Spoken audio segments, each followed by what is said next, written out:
जय श्री राम।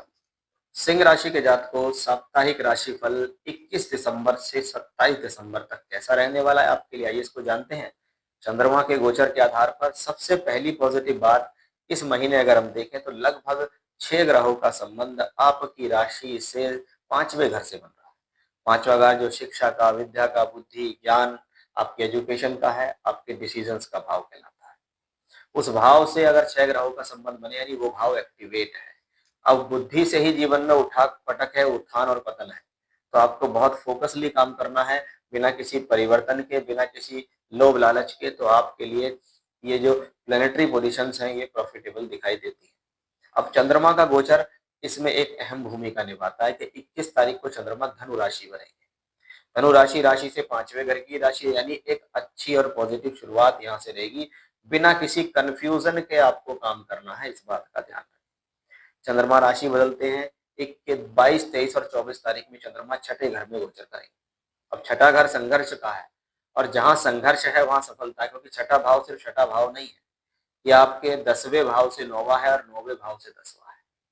चंद्रमा छठे घर से बैठकर 12वें घर पे अपनी राशि को देख रहा है, यानी इस दौरान किसी प्रकार की दूरी या कोई यात्रा, कोई कम्युनिकेशन, कोई विदेश से कॉन्टैक्ट या बाहर से कॉन्टैक्ट बनने की संभावना अगर दिखती है या आपके पास कोई ऐसी अपॉर्चुनिटी आती है तो उसे स्वीकार करें, क्योंकि वो आपके लिए प्रॉफिटेबल है। क्योंकि बाकी के जो प्लैनेट्स हैं उनका अच्छे भावों से संबंध बना हुआ है, और चंद्रमा यहाँ संदेश वाहक के रूप में काम कर रहे हैं कि ग्रह अगर आपको कुछ देना चाह रहे हैं तो चंद्रमा उसमें अहम भूमिका निभा रहे हैं, क्योंकि वो गोचर में सबसे तेज मूवमेंट करते हैं।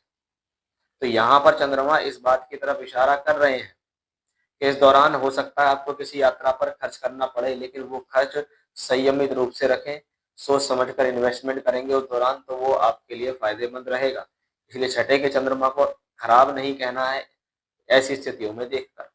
अब ये चंद्रमा यहाँ से निकलकर 7वें घर में पहुंच जाता है। 7वें घर में पहले से ही राहु है, तो थोड़ा सा चिंता बन सकती है दो चीजों को लेकर। या तो जीवन साथी के साथ कुछ तनाव संभव है, या उनके स्वास्थ्य को लेकर कोई चिंता हो सकती है। अब ये चंद्रमा जब 7वें घर में पहुंचेंगे तो 7वां भाव केंद्र का भाव है।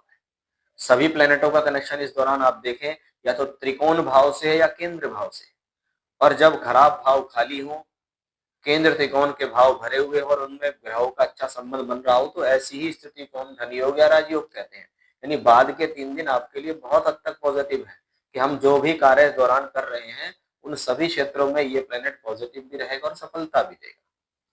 जय श्री राम।